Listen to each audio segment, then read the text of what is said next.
Hello, my name is Cal, right? This is like the third or fourth time I filmed this because the cats have come in every time and knocked over the camera about 30 seconds into the video. So let's see if I can get more than 30 seconds in this time.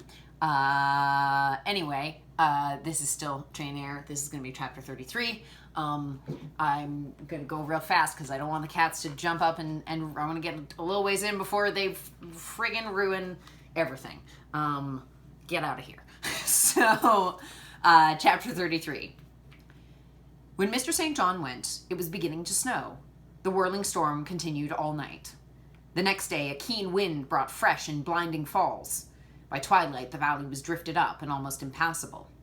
I'd closed my shutter, laid a mat to the door to prevent the snow from blowing in under it, trimmed my fire, and after sitting nearly an hour on the hearth listening to the muffled fury of the tempest, I lit a candle, took down Marmion, and beginning, "Day set on Norham's castled steep, and Tweed's fair river broad and deep, and Cheviot's mountains lone. The massive towers, the donjon keep, the flanking walls that round them sweep, in yellow lustre shone. I soon forgot storm in music. I heard a noise. The wind, I thought, shook the door. No, it was St. John Rivers, who, lifting the latch, came out out of the frozen hurricane, the howling darkness, and stood before me, the cloak that covered his tall figure all white as a glacier. I was almost in consternation, so little had I expected any guest from the blocked-up vale that night. "Any ill news?" I demanded. "Has anything happened?" "No. How very easily alarmed you are," he answered, removing his cloak and hanging it up against the door, towards which he again coolly pushed the mat which his entrance had deranged. He stamped the snow from his boots. "I shall sully the purity of your floor," said he, "but you must excuse me for once." Then he approached the fire. "I've had hard work to get here, I assure you," he observed as he warmed his hands over the flame. "One drift took me up to the waist. Happily the snow is quite soft yet." "But why are you come?" I could not forbear saying. "Rather an inhospitable question to put to a visitor, but since you ask it, I answer simply to have a little talk with you. I got tired of my mute books and empty rooms. Besides, since yesterday, I have experienced the excitement of a person to whom a tale has been half told, and who is impatient to hear the sequel." He sat down. I recalled his singular conduct of yesterday, and really I began to fear his wits were touched. If he were insane, however, his was a very cool and collected insanity. I'd never seen that handsome-featured face of his look more like chiseled marble than it did just now, as he put aside his snow-wet hair from his forehead and let the firelight shine free on his pale brow and cheek as pale, where it grieved me to discover the hollow trace of care or sorrow now so plainly graved.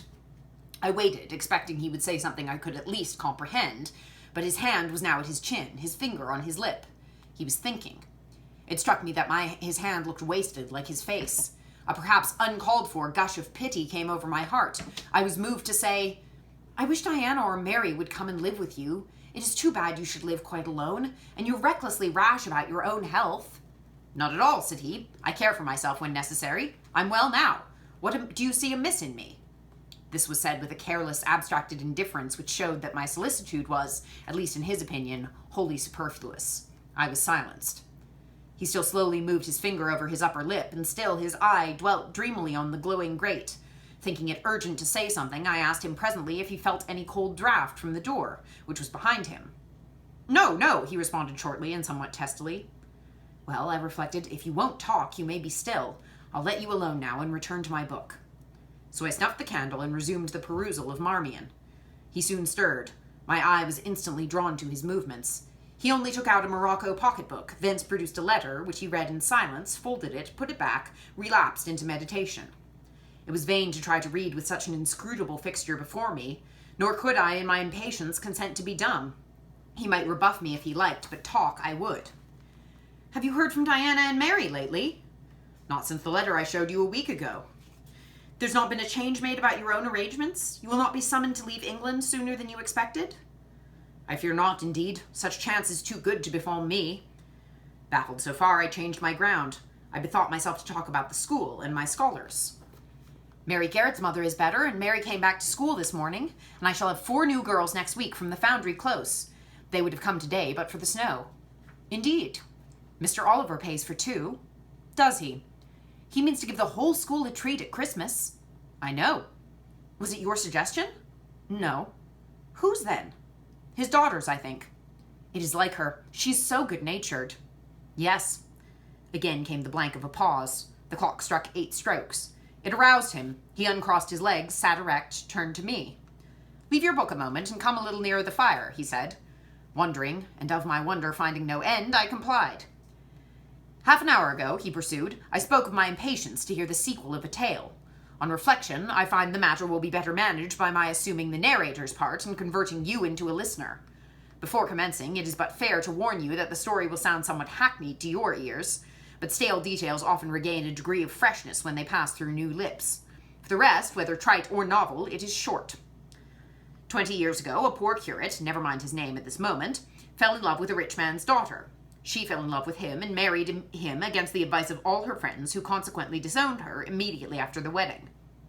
Before 2 years passed, the rash pair were both dead, and lay quietly side by side under one slab. I've seen their grave. It formed part of the pavement of a huge churchyard surrounding the grim, soot-black old cathedral of an overgrown manufacturing town in Blankshire. They left a daughter, which, at its very birth, Charity received in her lap. Cold as that of a snowdrift, I almost stuck fast in tonight. Charity carried the friendless thing to the house of its rich maternal relations. It was reared by an aunt-in-law called, I come to names now, Mrs. Reed of Gateshead. You start. Did you hear a noise? I dare say it is only a rat scrambling along the rafters of the adjoining schoolroom. It was a barn before I had it repaired and altered, and barns are generally haunted by rats. To proceed. Mrs. Reed kept the orphan 10 years. Whether it was happy or not with her, I cannot say, never having been told. But at the end of that time, she transferred it to a place you know, being no other than Lowood School, where you so long resided yourself. It seems her career there was very honorable. From a pupil, she became a teacher, like yourself. It really strikes me there are parallel points in her history and yours. She left it to be a governess. There again, your fates were analogous. She undertook the education of the ward of a certain Mr. Rochester. Mr. Rivers, I interrupted. I can guess your feelings, he said, but restrain them for a while. I've nearly finished. Hear me to the end. Of Mr. Rochester's character I know nothing, but this one fact that he professed to offer honorable marriage to this young girl, and that at the very altar she discovered he had a wife, yet alive, though a lunatic. What his subsequent conduct and proposals were is a matter of pure conjecture. But when an event transpired which rendered inquiry after the governess necessary, it was discovered she was gone. No one could tell when, where, or how. She'd left Thornfield Hall in the night. Every research after her course had been vain. The country had been scoured far and wide. No vestige of information could be gathered respecting her. Yet that she should be found has become a matter of serious urgency. Advertisements have been put in all the papers. I myself have received a letter from one Mr. Briggs, a solicitor, communicating the details I've just imparted. Is it not an odd tale? Just tell me this, said I, and since you know so much, you surely can tell it me. What of Mr. Rochester? How and where is he? What is he doing? Is he well? I'm ignorant of all concerning Mr. Rochester. The letter never mentions him but to narrate the fraudulent and illegal attempt I have adverted to. You should rather ask the name of the governess, the nature of the event which requires her appearance. Did no one go to Thornfield Hall, then? Did no one see Mr. Rochester? I suppose not. But they wrote to him? Of course. And what did he say? Who has his letters? Mr. Briggs intimates that the answer to his application was not from Mr. Rochester, but from a lady. It signed Alice Fairfax. I felt cold and dismayed. My worst fears were probably true. He had, in all probability, left England and rushed in reckless desperation to some former haunt on the continent.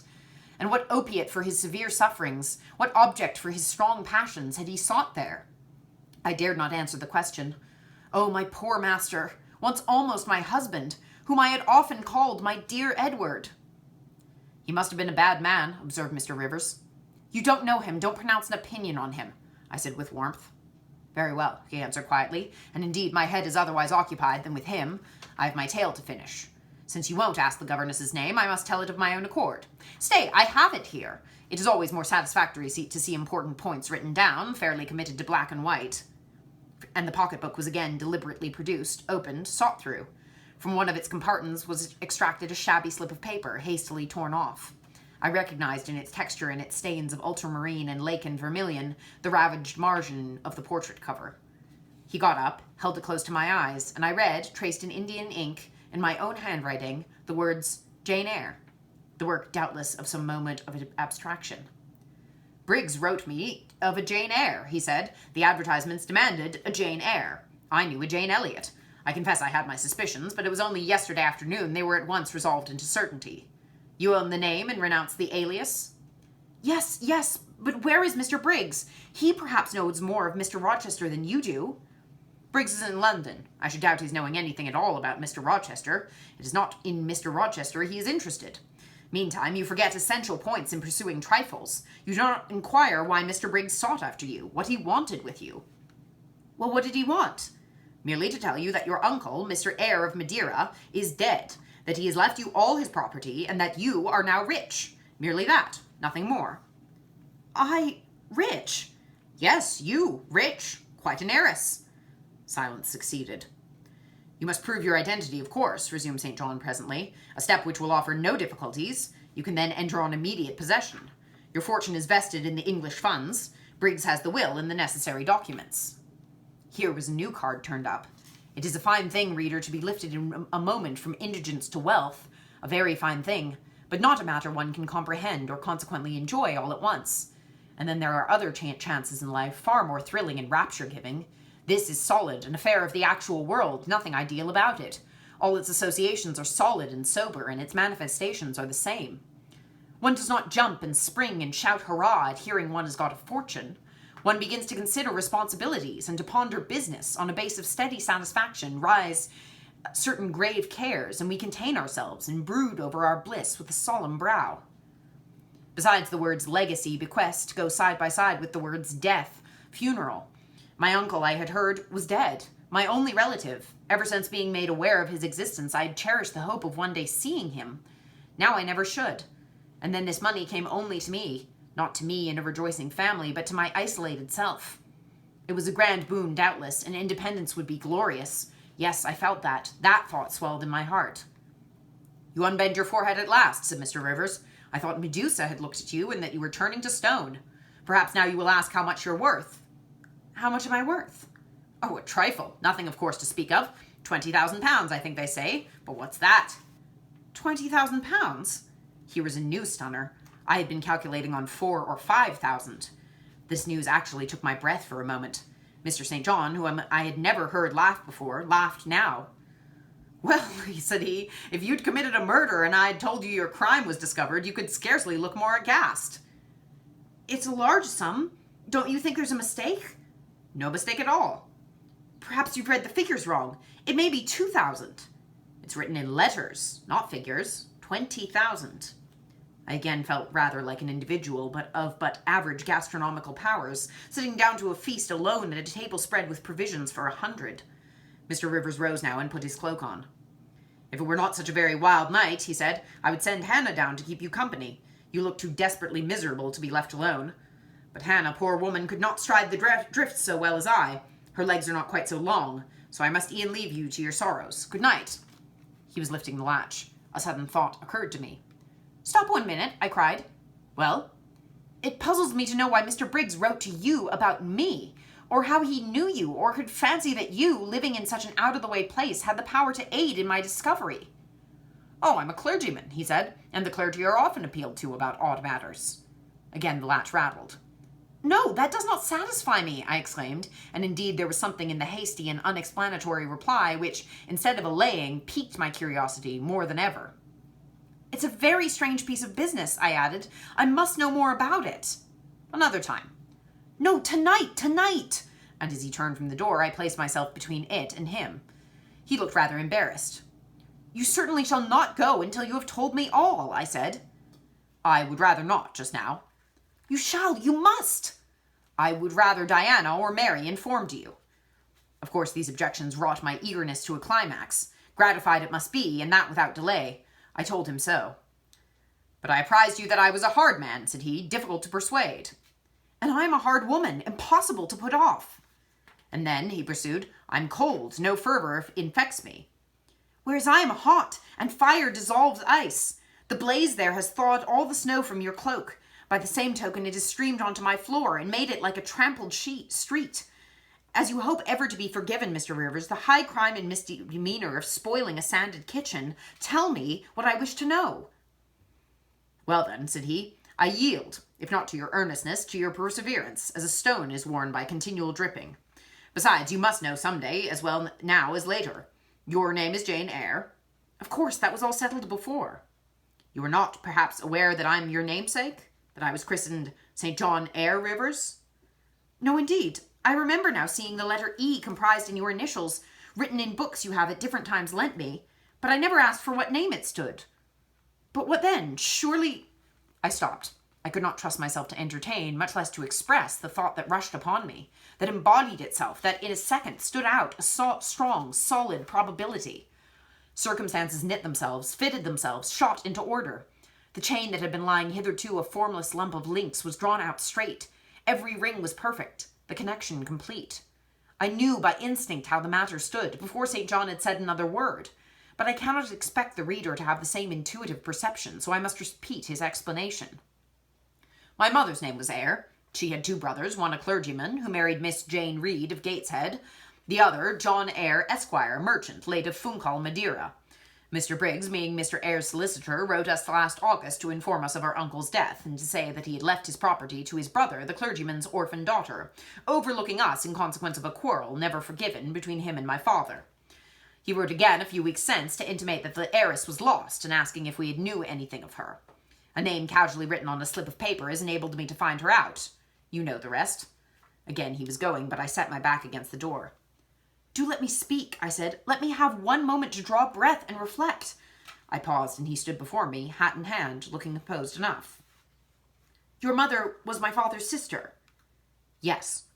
My aunt, consequently. He bowed. My Uncle John was your Uncle John. You, Diana, and Mary are his sister's children, as I am his brother's child. Undeniably. You 3, then, are my cousins. Half our blood on each side flows from the same source? We are cousins, yes. I surveyed him. It seemed I had found a brother, one I could be proud of, one I could love, and 2 sisters whose qualities were such that when I knew them but as mere strangers, they had inspired me with genuine affection and admiration.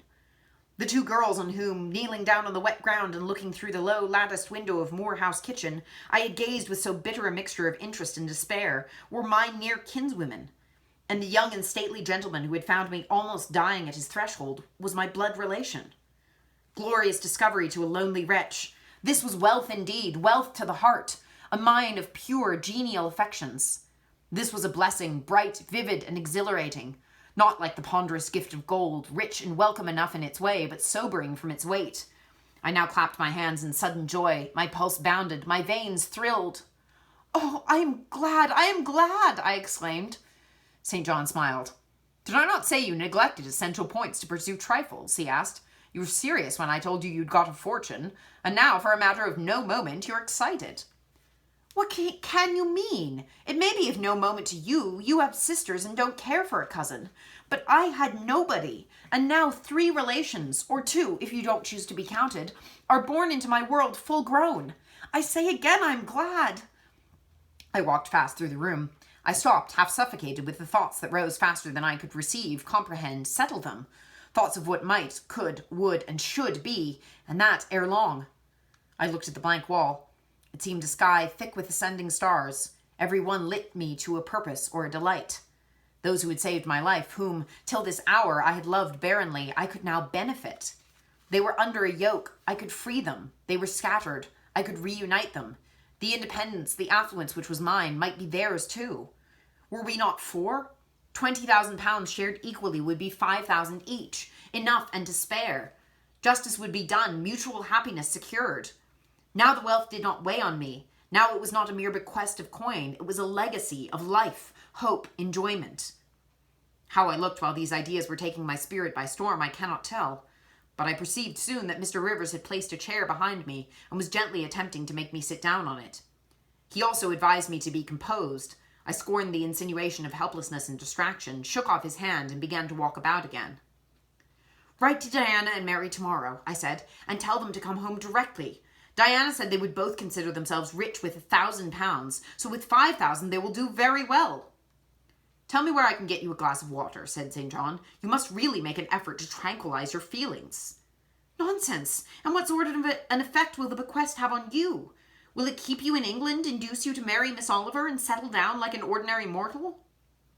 You wander. Your head becomes confused. I've been too abrupt in communicating the news. It has excited you beyond your strength. Mr. Rivers, you quite put me out of patience. I'm rational enough. It is you who misunderstand, or rather who affect to misunderstand. Perhaps if you explained yourself a little more fully, I should comprehend better. Explain? What's there to explain? You cannot fail to see that £20,000, the sum in question, divided equally between the nephew and 3 nieces of our uncle, will give £5,000 to each. What I want is that you should write to your sisters and tell them of the fortune that is accrued to them. Oh, sorry, that was Jane talking. Anyway. To you, you mean? I've intimated my view of the case. I am incapable of taking any other. I am not brutally selfish, blindly unjust, or fiendishly ungrateful. Besides, I am resolved I will have a home and connections. I like Moor House, and I will live at Moor House. I like Diana and Mary, and I will attach myself for life to Diana and Mary. It would please me and benefit me to have £5,000. It would torment and oppress me to have 20,000, which moreover could never be mine in justice, though it might be in law. I abandon to you then what is absolutely superfluous to me. Let there be no opposition and no discussion about it. Let us agree amongst each other and decide the point at once. This is acting on first impulses. You must take days to consider such a matter, ere your word can be regarded as valid. Oh, if all you doubt is my sincerity, I'm easy. You see the justice of the case. I do see a certain justice, but it is contrary to all custom. Besides, the entire fortune is your right. My uncle gained it by his own efforts. He was free to leave it to whom he would. He left it to you. After all, justice permits you to keep it. You may, with a clear conscience, consider it absolutely your own. With me, I said, it is fully as much a matter of feeling as of conscience. I must indulge my feelings. I so seldom have had an opportunity of doing so. Were you to argue, object, and annoy me for a year, I could not forego the delicious pleasure of which I have caught a glimpse, that of repaying in part a mighty obligation, and winning to myself lifelong friends. You think so now, rejoined St. John, because you do not know what it is to possess, nor consequently to enjoy wealth. You cannot form a notion of the importance £20,000 would give you, of the place it would enable you to take in society, of the prospects it would open to you. You cannot, and you, I interrupted, cannot at all imagine the craving I have for fraternal and sisterly love. I never had a home. I never had brothers or sisters, and I must and will have them now. You are not reluctant to admit me and own me, are you? Jane, I will be your brother. My sisters will be your sisters, without stipulating for the sacrifice of just rights. Brother, yes, at the distance of 1,000 leagues. Sisters, yes, slaving amongst strangers. I, wealthy, gorged with gold I never earned and do not merit. You, penniless, famous equality and fraternization, close union, intimate attachment. But Jane, your aspirations after family ties and domestic happiness may be realized otherwise than by the means you contemplate. You may marry. Nonsense again. Marry? I don't want to marry, and I never shall marry. That is saying too much. Such hazardous affirmations are a proof of the excitement under which you labor. It's not saying too much. I know what I feel and how averse are my inclinations to the bare thought of marriage. No one would take me for love, and I will not be regarded in the light of a mere money speculation. And I do not want a stranger, unsympathizing, alien, different from me. I want my kindred, those with whom I have a full fellow feeling. Say again you will be my brother. When you uttered the words I was satisfied, happy.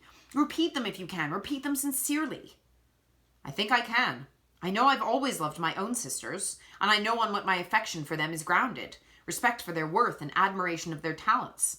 You too have principle in mind. Your tastes and habits resemble Diana's and Mary's. Your presence is always agreeable to me. In your conversation, I have already for some time found a salutary solace. I feel I can easily and naturally make room in my heart for you as my third and youngest sister. Thank you. That contents me for tonight. Now you'd better go, for if you stay longer, you will perhaps irritate me afresh by some mistrustful scruple. And the school, Miss Eyre? It must be shut up, I suppose. No, I will retain my post of mistress till you get a substitute. He smiled approbation. We shook hands, and he took leave. I need not narrate in detail the further struggles I had and arguments I used to get matters regarding the legacy settled as I wished. My task was a very hard one, but as I was absolutely resolved, as my cousins saw at length that my mind was really and immutably fixed on making a just division of the property, as they must in their own hearts have felt the equity of the intention, and must besides have been innately conscious that in my place they would have done precisely what I wished to do, they yielded at length so far as to consent to put the affair to arbitration. The judges chosen were Mr. Oliver and an able lawyer. Both coincided in my opinion.